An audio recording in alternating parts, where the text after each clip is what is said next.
Hello मेरे प्यारे साथियों, आप देख रहे हैं हमारा चैनल अविनाश एजुकेशन पॉइंट। इस वीडियो में हम आप लोग को बताने वाले हैं क्लास 10th का हिंदी का पहला चैप्टर। क्लास 10th का हिंदी का पहला चैप्टर का निबंध है जिसका नाम है श्रम विभाजन और जाति प्रथा। इस श्रम विभाजन और जाति प्रथा को अच्छे तरीके से हम लोग इनका लेखक परिचय और इसमें सारांश अच्छे तरीके से हम लोग देखने वाले हैं। है क्या? है ना? तो चलिए अब समय नहीं गंवाते हुए अपना टॉपिक की तरफ आते हैं। तो हमारा पहला चैप्टर का नाम ये है, क्लास 10th का हिंदी का पहला चैप्टर का नाम श्रम विभाजन और जाति प्रथा। श्रम विभाजन और जाति प्रथा। श्रम का मतलब ये है, पहले समझिए, पहले एक एक करके इत्मीनान से समझिए। श्रम विभाजन का मतलब ये हुआ, श्रम का मतलब हुआ काम, विभाजन का मतलब हुआ बंटवारा, यानी काम का बंटवारा। और जाति प्रथा, और जाति प्रथा मतलब जाति के आधार पर काम को बांटना। क्या कहलाता है? श्रम विभाजन। श्रम विभाजन मतलब काम का बंटवारा, और जाति प्रथा मतलब जाति के आधार पर काम को बांटना। श्रम विभाजन और जाति प्रथा का मतलब हुआ, समझे? इनका लेखक कौन है? इनका लेखक हैं डॉक्टर बाबा साहेब भीमराव अंबेडकर। कौन है इनका लेखक? डॉक्टर बाबा साहेब भीमराव अंबेडकर। ये कहानी नहीं है बाबू, ये एक निबंध है। क्या है? निबंध है। निबंध है, ये छूट गया है, ये एक निबंध है ना? अच्छे तरीके से कर लीजिएगा, ऑब्जेक्टिव में आएगा। श्रम विभाजन और जाति प्रथा क्या है? कहानी है, निबंध है, भाषण है, इनमें कोई नहीं। आपको लगाना है निबंध है। क्या है? निबंध है, कहानी नहीं समझिएगा इनको। अब आते हैं, लेखक परिचय बहुत ज्यादा इंपॉर्टेंट हो जाता है एग्जाम में। जो है आधा से ज्यादा ऑब्जेक्टिव क्वेश्चन जो है आपका लेखक परिचय से दे देता है, इसीलिए आप लोग को लेखक परिचय पर ज्यादा ध्यान देना चाहिए, है ना? तो इनका जन्म में आते हैं, कई बार जन्म पूछा गया है, हर चीज पूछा गया है। अब आते हैं, इनका बाबा साहेब भीमराव अम्बेडकर का जन्म 14 अप्रैल 1891 ईस्वी में हुआ था। कब हुआ था? याद कर लीजिए, एकदम बढ़िया ढंग से याद कर लीजिए, है ना? अच्छे तरीके से बनाए हैं ये आप लोग जो है अच्छे तरीके से याद कर लीजिए, है ना? अब इसको जो है एक कॉपी कलम लीजिए आप और बैठिए और एक एक करके अच्छे तरीके से लिखिए और समझिए और याद कीजिए, तब होने वाला है। ऐसे वीडियो देखने से कुछ नहीं होने वाला है ना? कॉपी कलम लीजिए और उतारिए, इसको रिवाइज कीजिएगा बार बार, है ना? इनका जन्म जो है 14 अप्रैल 1891 ईस्वी में महू मध्य प्रदेश में हुआ था। कहाँ हुआ था बाबू? महू मध्य प्रदेश में हुआ था, मध्य प्रदेश राज्य में हुआ था। मध्य प्रदेश राज्य के महू में इनका जन्म हुआ था। किनका? बाबा साहेब का, है ना? ये एक महा दलित परिवार के थे। तो बोलेगा कौन सा परिवार के थे डॉक्टर भीमराव अम्बेडकर? महादलित परिवार के थे, मतलब महार जाति के थे। महार जाति के थे कौन?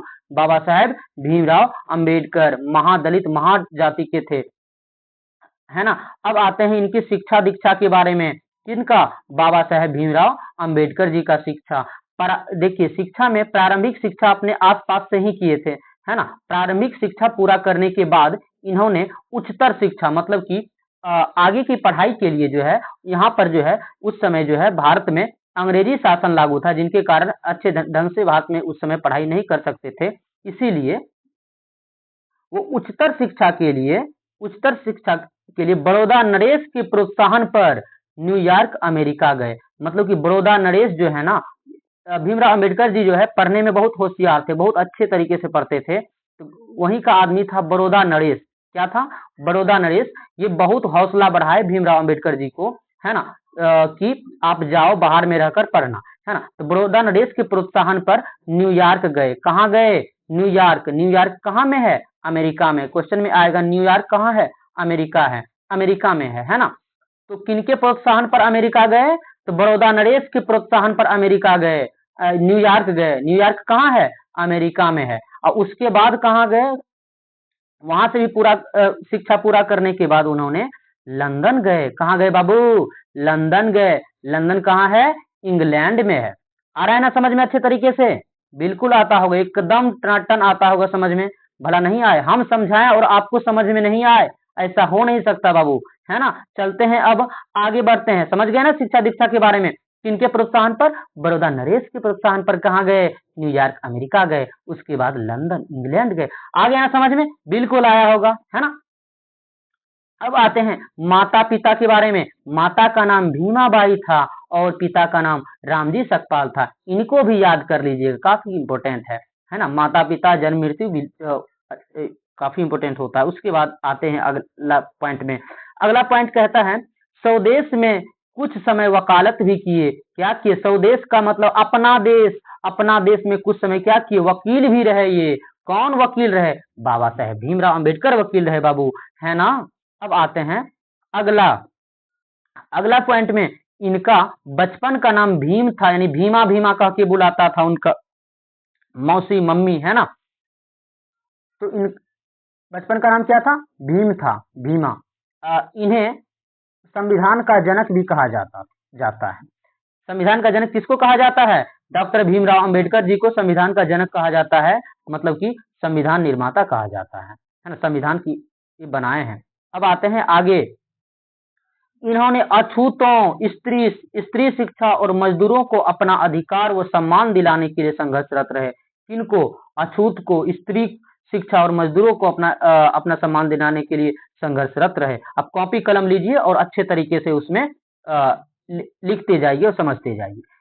इनके रचनात्मक प्रेरक 3 व्यक्ति थे। कितने व्यक्ति थे? 3 व्यक्ति थे, जिनके जो है किताब पढ़ के हौसला, इनका जो है वाणी से वो उनको हौसला हुआ, तब जाके वो आगे बढ़े। वो कौन 3 व्यक्ति थे?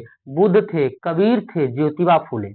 बोलेगा भीमराव अंबेडकर के रचनात्मक के व्यक्ति कितने थे? 3 व्यक्ति थे। कौन कौन? बुद्ध, कबीर और ज्योतिबा फूले, है ना बाबू। अगर आप इसका पीडीएफ लेना है तो इस नंबर पर सीधा व्हाट्सएप कर सकते हैं और सीधा फ्री में पीडीएफ ले सकते हैं इस चैप्टर का, है ना। जैसे जैसे पढ़ाएंगे वैसे वैसे पीडीएफ भेजते जाएंगे। अब आते हैं इस निधन में। इनका निधन जो है दिसंबर 1956 दिल्ली में हुआ था। कहाँ पर हुआ था? दिसंबर में हुआ था। कब?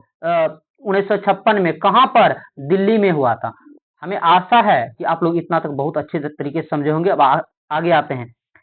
इनके प्रमुख रचना क्या क्या है? देखिए रचना भी इंपॉर्टेंट होता है। ये इंग्लिश में रचना है तो हिंदी करके बताया गया यहाँ पर हल्का सा। The caste in India their mechanism किनका रचना है? डॉक्टर भीमराव अंबेडकर जी का रचना है। जेनेसिस एंड डेवलपमेंट किनका रचना है? भीमराव अंबेडकर जी का रचना है। द अनचटेबल्स किनका रचना है? Bhimrao Ambedkar. Who are they? Who are Shudras? Buddhism and communism, Buddha and his Dhamma किनकी रचना है? भीमराव अंबेडकर जी का रचना है।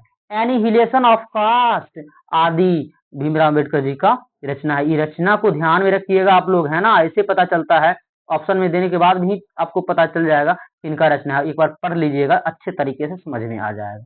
अब आते हैं आगे। भारत सरकार के कल्याण मंत्रालय से, किससे? कल्याण मंत्रालय से हिंदी में उनका संपूर्ण वाङ्मय कितने खंडों में प्रकाशित हैं? 21 खंडों में प्रकाशित है बाबू। कितने खंडों में? 21 खंडों में प्रकाशित है उसका हिंदी में वाङ्मय। अब आते हैं आगे। जाति पाति तोड़क मंडल लाहौर और के वार्षिक सम्मेलन, कहां पर वार्षिक सम्मेलन हुआ था? लाहौर में वार्षिक सम्मेलन हुआ था। कब? 1936 में। 1936 में बाबा के द्वारा विख्यात भाषण एनिहिलेशन ऑफ कास्ट का हिंदी में रूपांतरण कौन किए थे? ललई सिंह यादव ने किए थे। कौन किए थे? ललई सिंह यादव ने किए थे। बोलेगा बाबा साहेब अंबेडकर का कौन सा ऐसा भाषण था जिनका रूपांतरण ललई सिंह यादव ने किया था? तो आपको बोलना है annihilation of caste. Annihilation of caste जो है ये एक प्रकार का भाषण है। यानी इंग्लिश में भाषण दिए थे, उनका हिंदी में जो ट्रांसफर कौन किए? ललई सिंह यादव ने किए थे उनका हिंदी में ट्रांसफर, है ना। अब कब सम्मेलन, कौन सा सम्मेलन में? जाति पाति तोड़क सम्मेलन में। कहां पर हुआ था? लाहौर में, जो अब पाकिस्तान में चला गया है ना। कब किए थे? 1936 में। ये भी क्वेश्चन पूछा गया क्वेश्चन है ना।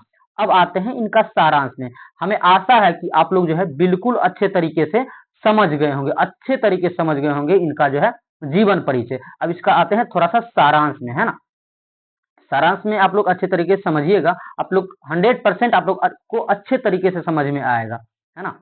अगर इतना तक आप लोग को समझ में आ गया तो एक बार चैनल को सपोर्ट कर दीजिए, है ना।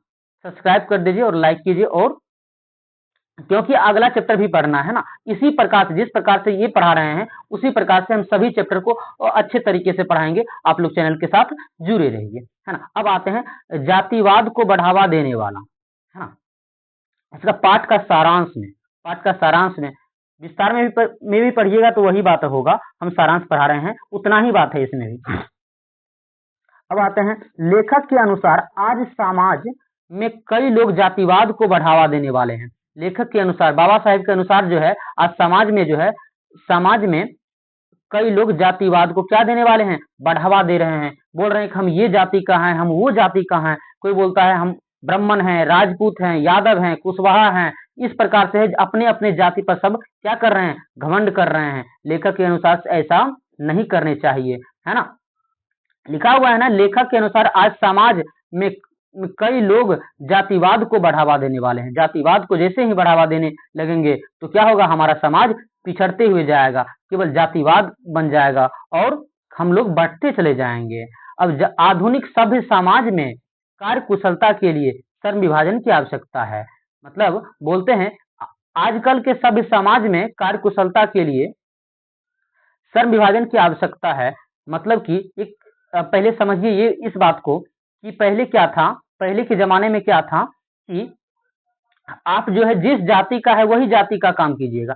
कोई मान के चलिए लोहार है, कोई लोहार है तो वो उसका लोहा का काम ही करेगा। इस प्रकार से एक परंपरा चलते आ रहा था। कोई ब्राह्मण है तो वो केवल पूजा ही कराएगा। कोई कुशवाहा है वो केवल खेती ही करेगा, खेती ही करेगा। कोई यादव है वो केवल दूध ही बेचेगा।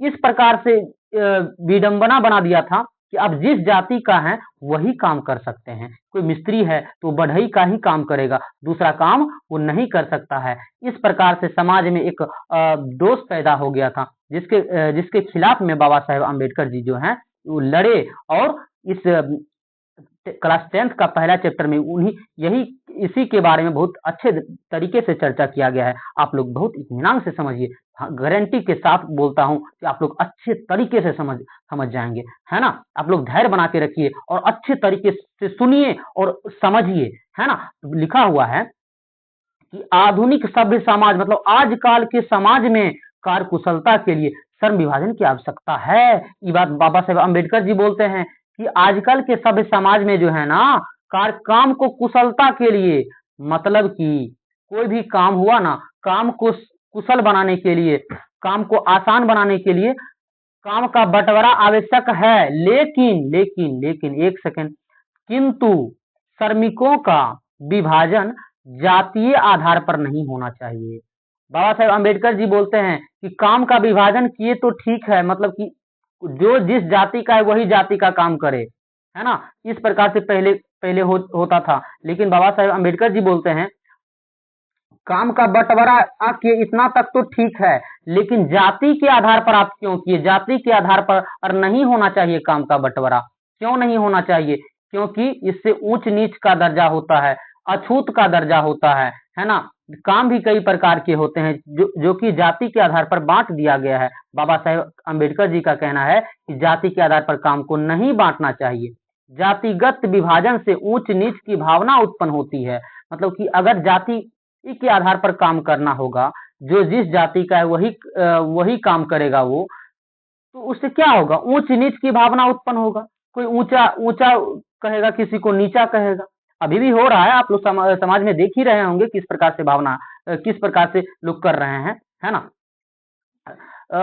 जो भारत के अलावे अन्य देशों में नहीं पाई जाती है। जितना बंटवारा भारत में, इतना जातिवाद फैला हुआ है, इतना जातिवाद अन्य कोई भी देश में नहीं फैला हुआ है ना। तो किनका कहना है? बाबा साहेब भीमराव अंबेडकर जी का कहना है दोस्तों, है ना। इसीलिए जो है काम का बंटवारा होना चाहिए, लेकिन जाति के आधार पर नहीं। जाति के आधार पर रहने से क्या होगा, बिल्कुल असुविधा होगा। आगे पढ़ेंगे क्या क्या असुविधा होगा। अब आते हैं आगे में क्या है, श्रम विभाजन। श्रम विभाजन रुचि के अनुसार नहीं, मतलब कि श्रम का मतलब काम, शर्माना नहीं ऐसे करके किसी को देख के, नहीं, काम है काम, ये शर्म नहीं है, ये शर्म नहीं है ना। श्रम है श्रम विभाजन मतलब काम का बंटवारा रुचि के अनुसार नहीं। रुचि के अनुसार मतलब अपना मन के अनुसार से नहीं। किसी का काम करने का मन है दूसरा, लेकिन वो लोहार जाति का है, तो उसको जो है लोहा का काम करने में मन नहीं लगता है, बिल्कुल मन नहीं लगता है, मन लगबे नहीं करता है, तो क्या वो वही काम करेगा? लेकिन हाँ पहले करना पड़ता था, आपको मन लगे अथवा नहीं लगे, आप जिस जाति में पैदा हुए हैं उस जाति का काम करना होगा, है ना, पहले था ये। लेकिन उस क्या होगा पता है, मान के चलिए कोई लोहार है, उस मान के चलिए उसमें लोहा का काम करने में उसको जो है पूरा जो है नहीं हो पा रहा है, मतलब कि घर का जो है मेंटेनेंस नहीं हो पा रहा है या भूखे मर रहा है, तो क्या करेगा, दूसरा काम नहीं कर सकता है। तो पहले था दूसरा काम नहीं कर सकते थे, है ना। इन्हीं के बारे में भीमराव अम्बेडकर जी बताए हैं कि आज आज श्रम विभाजन मनुष्य की रुचि पर आधारित नहीं है, मनुष्य की रुचि पर आधारित नहीं है, मतलब कि मनुष्य चाहता है कि हम दूसरा काम करूं, लेकिन वो जाति का है, कोई एक जाति का है, तो वो जिस जाति में काम बंटवारा किया गया है वही काम वो कर सकता है। व्यक्ति के कार्य का निर्धारण जाति के आधार पर गर्भधारण के समय ऐसे ही कर दिया जाता है। बच्चा पेट में ही रहता है तो बोल देता है कि हाँ इस फलाना जाति का है तो फलाना चिलाना काम करेगा, है ना। तो गर्भधारण के समय ही यानी पेट में ही उसको जो है ना जाति बन दिया जाता है कि हाँ बच्चा जन्म लेगा तो हम जो जाति का है वही जाति का ये होगा, और हम जो काम करते हैं वही काम ये भी करेगा। ये बिल्कुल गलत है जाति के आधार पर, है ना। कौन बोल रहे हैं, बाबा साहेब भीमराव अम्बेडकर जी बोल रहे हैं। जन्मजात कार्य से बांधकर श्रमिक आधुनिक समयानुसार कार्यकुशल नहीं हो पा रहे हैं। क्या बोला है, जन्मजात कार्य से बांधकर श्रमिक आधुनिक समयानुसार कार्यकुशल नहीं हो पा रहे हैं। सक्षम श्रमिक समाज के निर्माण हेतु व्यक्तियों की सक्षमता इस सीमा तक विकसित किया जाए जिससे वह अपनी पेशा का कार्य का चुनाव स्वयं कर सके। भीमराव अम्बेडकर जी कहना है, भीमराव अम्बेडकर जी का कहना यह है कि आप जो है जाति के आधार पर काम को नहीं बांटिए। क्यों, बच्चों को जो है, बच्चा जब जन्म लेता है उसको ऐसा पढ़ा लिखा कर बना दीजिए, ऐसा बना दीजिए पढ़ा लिखा कर कि वो जो है एक ऐसा कौशल दे दीजिए, ऐसा काम दे दीजिए उसको रुचि के अनुसार से। बच्चा को जो रुचि कहता है, जो उस बच्चा को मन करता है जिस काम में, वही काम करने दीजिए, और बच्चा खुद निर्णय करेगा कि हमको आगे क्या करना है ना। जो माता पिता करते आए हैं वही काम करेगा या अन्य काम करेगा, ये बात बच्चा खुद तैयार करेगा स्वयं। क्या लिखा हुआ है, अपने पेशा, पेशा का मतलब हुआ काम, पेशा पैसा नहीं है बाबू, पेशा है, पेशा है ना। पेशा का मतलब होता है काम, रोजगार, कौन काम करते हैं, है ना, समझे बात को। अब क्या लिखा हुआ है, व्यक्तियों की क्षमता इस सीमा तक विकसित किया जाए कि जिससे वह अपनी पेशा मतलब कार्य का चुनाव स्वयं कर सके, है ना। एक ऐसा बच्चे को बना देना चाहिए, एक कौशल दे देना चाहिए पढ़ा लिखा कर कि बच्चा खुद सोच ले कि हमको कौन काम करना है, कौन काम नहीं करना है। स्वेच्छा से, अपनी इच्छा के अनुसार से बच्चा चुनाव कर सके, यानी कि अपना रुचि के अनुसार से, है ना। कौन बोलते हैं, बाबा साहेब भीमराव अम्बेडकर जी बोलते हैं। आ रहा है समझ में, 100% आता होगा समझ में, है ना। अब आते हैं उद्योग धंधों की प्रक्रिया और तकनीक विकासशील एवं परिवर्तनशील होने के चलते मनुष्य को पेशा बदलने की स्वतंत्रता मिलनी चाहिए। मतलब पेशा का मतलब बार बार भूल रहे हैं आप लोग, है ना, मन में भूल रहे हैं ना, मन का बात आप लोग को पढ़ रहे हैं। पेशा का मतलब होता है काम, समझ रहे हैं ना, काम होता है काम, याद रखिएगा आप लोग। क्या लिखा, विकासशील एवं परिवर्तनशील होने के चलते मनुष्य की को पेशा बदलने की स्वतंत्रता मिलनी चाहिए। मतलब कि अब देखिए मनुष्य तो विकासशील है और परिवर्तनशील भी है। अब देखिए परिवर्तनशील का मतलब ये हुआ, कभी घर की आर्थिक स्थिति ज्यादा होता है, कभी आर्थिक स्थिति पूरा घटिया हो जाता है। मान के चलिए कोई एक जाति वाला आदमी है, वो अपना जाति का कोई काम कर रहा है ना, अपना जाति का काम कर रहा है, तो वो जो है उस जाति में जो काम कर रहा है, उस जाति में उद्योग धंधों की प्रक्रिया वो तकनीक विकासशील एवं परिवर्तनशील होने के चलते मनुष्य की पेशा बदलने की स्वतंत्रता होनी चाहिए। वो जो काम कर रहा है वो काम में उसको घाटा लग जाए, उसको फायदा ना हो, उसको नहीं पोसा रहा है, तो क्या दूसरा काम नहीं कर सकता है, कर सकता है। आपको कोई दूध बेच रहा है, मान के चलिए दूध बेच रहा है, उसको दूध बेचने में नहीं पोसा रहा है, वो 10 लीटर दिन में उसका जो है बेच रहा है वो दूध जो यादव है, मान के चलिए कोई यादव है 10 लीटर दूध बेच रहा है, उसको वो काम में नहीं सक्षम हो पा रहा है, नहीं भरण पोषण नहीं हो रहा है, तो क्या दूसरा काम नहीं कर सकता है? पहले नहीं कर सकता था, आप जिस जाति में वही जाति का काम करेंगे, लेकिन ये बात बिल्कुल गलत है ना? आप अगर नहीं हो रहा है तो आप दूसरा काम भी कर सकते हैं। ये बात कौन बोल रहे हैं? डॉक्टर भीमराव अंबेडकर जी बोल रहे हैं, है ना? यही बात लिखा हुआ है, पेशा बदलने की स्वतंत्रता होनी चाहिए। मतलब कि आप जो काम करते हैं अगर उसमें घाटा लग गया तो आप दूसरा काम भी कर सकते हैं। इससे क्या होगा? भूखे आप नहीं मरेंगे, है ना? क्योंकि एक ही काम को बार बार करने पर क्या होता है, अगर वो काम में घाटा लग गया तो क्या दूसरा काम नहीं कर सकते हैं? बिल्कुल कर सकते हैं।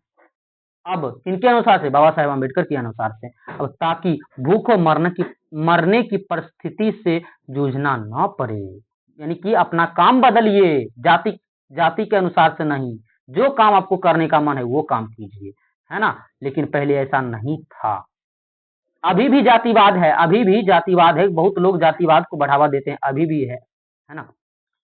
जाति प्रथा भारत में बेरोजगारी को बढ़ाने का एक प्रमुख कारण है। जाति प्रथा, बेरोजगारी कैसे बढ़ता है? जाति के कारण बढ़ता है। कोई, अब ऐसे समझिए आप, मान के चलिए कोई एक एक जाति का है ना? एक जाति का है, कोई ये दूसरा जाति का है। मान के ये जाति वाला व्यक्ति इसका काम नहीं कर सकता है और ये जाति वाला व्यक्ति इसका काम नहीं कर सकता है, लेकिन करना चाहे तो करेगा क्यों नहीं? कर सकता है, लेकिन इसको शर्म लगेगा, बाप रे हम इस जाति का ये काम करेंगे, लोग क्या कहेगा? इस शर्म के कारण ही आदमी आजकल बेरोजगार हो रहे हैं। किसके कारण? जातिवाद के कारण बेरोजगार हो रहे हैं पूरा। तो सिंपल है, बेरोजगारी का प्रमुख कारण क्या है? जाति प्रथा, जाति प्रथा। हम फलाना जाति का है तो चिलाना काम कैसे कर सकते हैं? अरे भाई उसका नाम थोड़े लिखल है, यही काम कीजिए, आप नहीं हो रहा है तो कीजिए ना काम, कौन रोक रहा है? लेकिन नहीं, शर्म के कारण नहीं कर रहे हैं, नहीं कर रहे हैं, है ना? तो जाति प्रथा जो है बेरोजगारी का प्रमुख और प्रत्यक्ष कारण क्या है? जाति प्रथा है, जाति प्रथा। समझ रहे हैं बात को आप लोग? अब आते हैं आगे, बिल्कुल ही समझ में आता होगा एकदम। अब आगे में क्या कहता है? जाति प्रथा में दोष, क्या दोष है जाति प्रथा में? श्रम विभाजन की दृष्टि से भी ही जाति प्रथा कई गंभीर दोषों से युक्त है।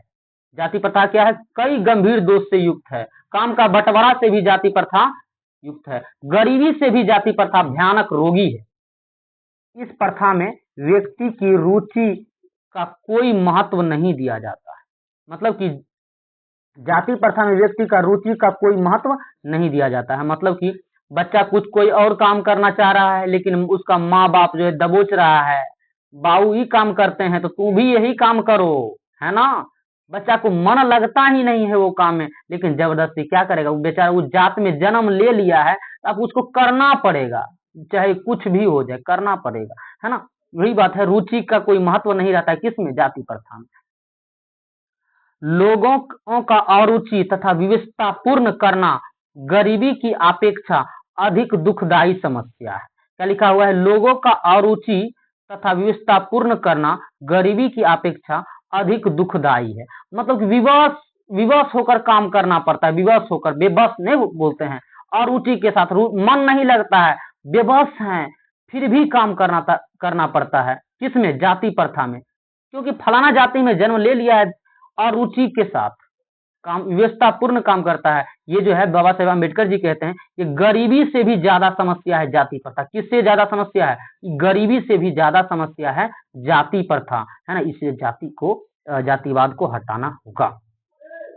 जाति प्रथा मनुष्य की प्रेरणा, कुशलता और आत्मबल का दमन करता है। जाति प्रथा जो है मनुष्य की प्रेरणा, कुशलता और आत्मशक्ति का जो है सत्यानाश करता है, दमन करता है ना? अब सामाजिक नियमों में बांधकर उसे निष्क्रिय बना डालती है। मतलब सामाजिक नियम में बांधकर, सामाजिक नियम का मतलब समझ रहे हैं? समाज जो आपको नियम कहेगा वही नियम हो गया सामाजिक नियम।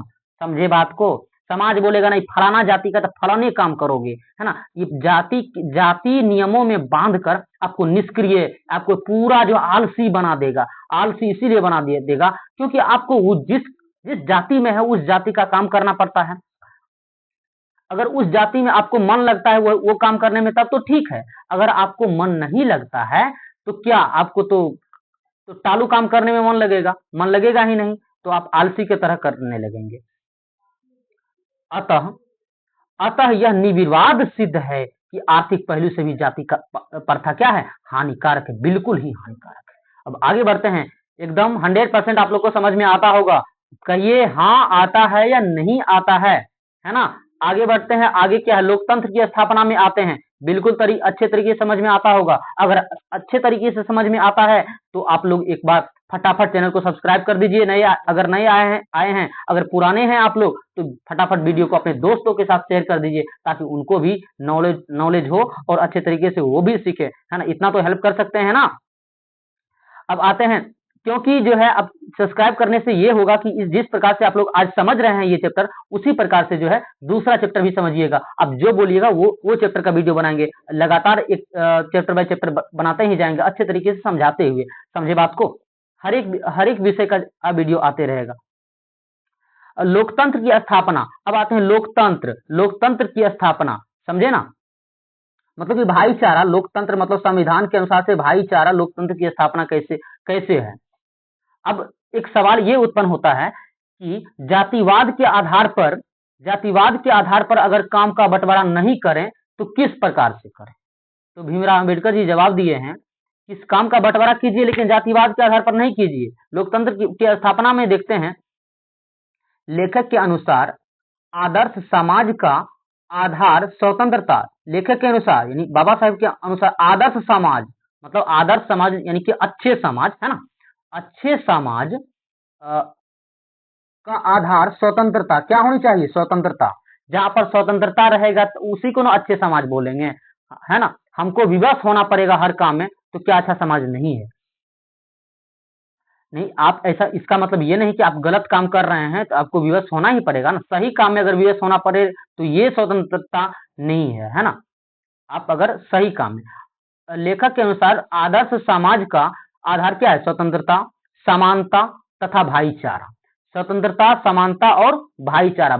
समानता का मतलब ये हुआ, स्वतंत्रता का मतलब जो है स्वतंत्र, आजाद। समानता का मतलब है सभी मिलजुल कर एक समान रूप से रहना। भाईचारा का मतलब ये हुआ, किसी को ऊंच नीच नहीं देखना, सभी मिलजुल कर रहना, एकदम लगे ही नहीं कोई दूसरा आदमी है, एकदम मिलजुल के रहना। सभी जितनी भी जाति हैं, सभी जाति का व्यक्ति को एकदम मिलजुल कर रहना चाहिए, लगे ही नहीं कि जातिवाद में बटे हुए हैं। ये होता है भाईचारा, समझे। सभ्य समाज में सभी वर्गों का हित निहित होता है।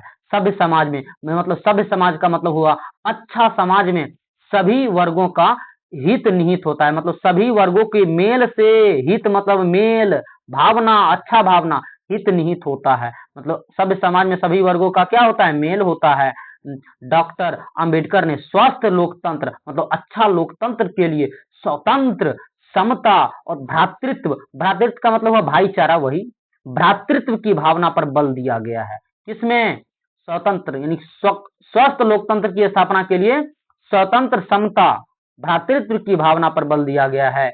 और इसमें सबकी सहभागिता और बहुविध हितों का ध्यान रखना चाहिए। मतलब कि ये अच्छे समाज को बनाने के लिए एक अच्छे भाईचारा मतलब मिलजुल कर रहने के लिए क्या करना होगा, कोई एक व्यक्ति से ये सब नहीं है, सभी व्यक्ति को आना होगा। एक अच्छे समाज बनाने के लिए समाज में जितने व्यक्ति रहते हैं सभी को आगे आना पड़ेगा, बहुविध हितों का ध्यान रखना पड़ेगा, सभी समाज के हित को ध्यान में रखना होगा। जहां गलत है उसको गलत कहने में कोई दुख नहीं होना चाहिए। गलत है तो सिंपल गलत है, अगर सही है तो सही कहने में भी कोई हिचकिचाहट नहीं होनी चाहिए। भाईचारा का ऐसा रूप होनी चाहिए जिस प्रकार से दूध पानी के मिश्रण की तरह ही हमारा लोकतंत्र है।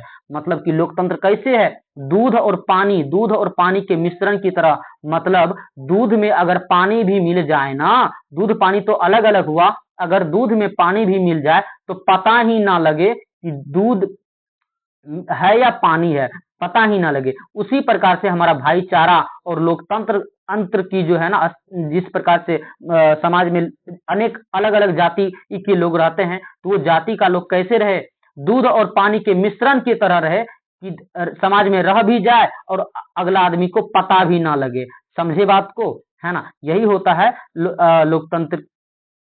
अच्छे लोकतंत्र का निर्माण के लिए हमें आशा ही नहीं बल्कि पूर्ण विश्वास है कि आप लोग अच्छे तरीके से हमारा इस निबंध को समझ गए होंगे, है ना।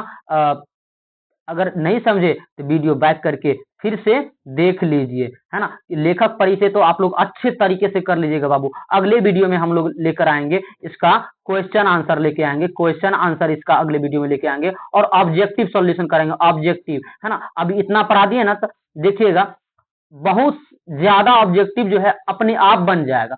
कुछ 2 4 5 ऑब्जेक्टिव ही होगा तो आपको जो है अच्छे थोड़ा याद रखना पड़ेगा, लेकिन टोटल ऑब्जेक्टिव आपको कराएंगे, आप लोग फटाफट उसका आंसर देते जाइएगा, है ना।